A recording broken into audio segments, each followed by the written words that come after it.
Estamos con muchas noticias, mucha actualidad que atraviesa las infancias y a las adolescencias, y es por eso que decidimos en Apuntes invitar a Marisa Graham, que es defensora de los derechos de niños, niñas y adolescentes, para que nos ayude a pensar la actualidad de ese grupo etario. Marisa, gracias, muchas gracias por venir. No, gracias por invitarme.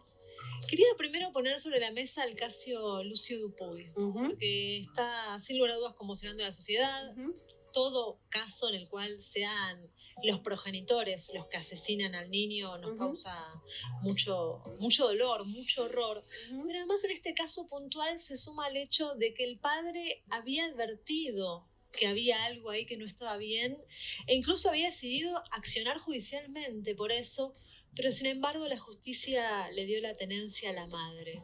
¿Por qué pasan esas cosas? Ciertamente hay una tendencia, me parece que allí va la pregunta, a optar por la mamá cuando se trata sobre todo de niños más pequeños. Sí. Antes teníamos una apoyatura normativa, la ley decía claramente, el Código Civil, por debajo de los 5 años era la mamá, Sí. por arriba de los 5 años será aquel que decidan de consumo ambos progenitores, y era la mamá salvo causas graves. Claro. Esa norma ya no existe, por lo cual papá, mamá están en paridad en relación a la elección de. UNICEF tiene un estudio muy interesante, ¿no? El 64-65% de los agresores en violencia familiar son varones, pero esa cifra sube escandalosamente hasta el 82% cuando ya se trata de agresores de violencia sexual contra niñas, niñas y adolescentes. Entonces, evidentemente, todavía como sociedad estamos respondiendo a parámetros que tienen que ver con el adultocentrismo, por un lado, y con el patriarcado, por el otro, que hace que, por un lado, existan estos números, claramente, que hablan de poder, de jerarquía, de avasallamiento del cuerpo de los más chiquitos y las más chiquitas, y que haya una tendencia a priori pensar que una mujer puede cuidar mejor que un varón. Pero uno esperaría de la justicia de que no se base simplemente en estadísticas y en usos comunes, sino que ante cada caso estudie la situación. situación. La justicia no se basa en estadísticas. Yo lo que te estoy planteando es que hay una realidad. Sí. Sobre esa realidad uno actúa.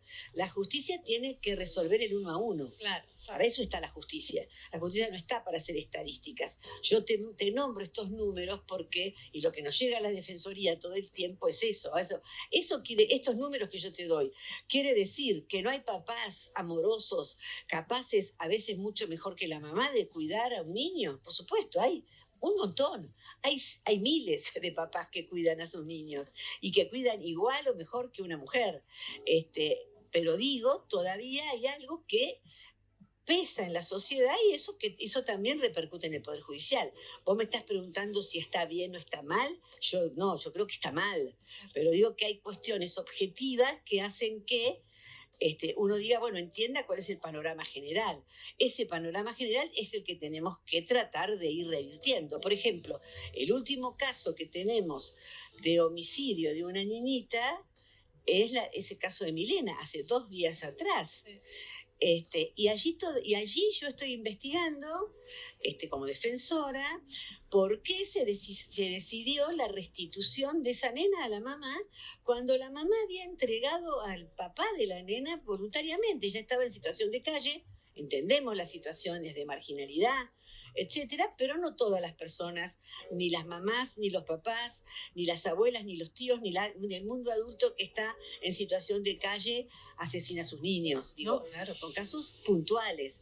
Entonces, acá estamos viendo por qué en el caso puntual de esta última niñita, lo mismo que Renzo antes, Sí, 4 años, Milena 2 años, ¿por qué la justicia decidió la restitución a la madre? Desde el Estado y la Defensoría, que es un organismo estatal, ¿cómo se accionan estos casos? Digamos, si sabemos que funciona mal, ¿qué se hace para que funcione mejor? Nosotros tenemos una cantidad muy importante de denuncias, tanto de mamás que se las obliga a una revinculación forzada con el papá cuando la niña o niño no quiere o dice de alguna manera que ha sido víctima de algún tipo de violencia, y al revés, tenemos un montón de demandas de papás que se sienten injustamente, y en muchos casos lo es, se sienten privados de tener contacto con sus hijas e hijos por denuncias que hace la mamá.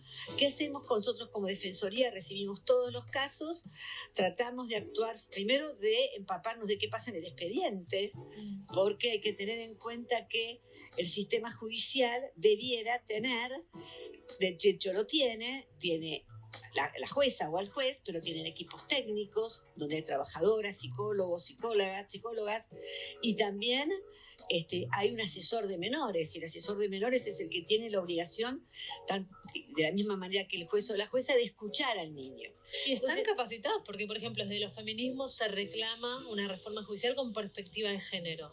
La perspectiva de las infancias, ¿está bien representada en la estructura judicial o habría que accionar ahí? No, a ver, yo creo que en el mundo en general, en el mundo adulto en general, y en particular en el Poder Judicial, hemos avanzado bastante en lo que se llama, o podríamos llamar, perspectiva de género, o igualdad entre hombres, mujeres y diversidades, pero no hemos logrado, lamentablemente, aún tener esa misma convicción, digamos, en relación a las perspectivas de infancias y adolescencias. Marisa, gracias. No, gracias a vos.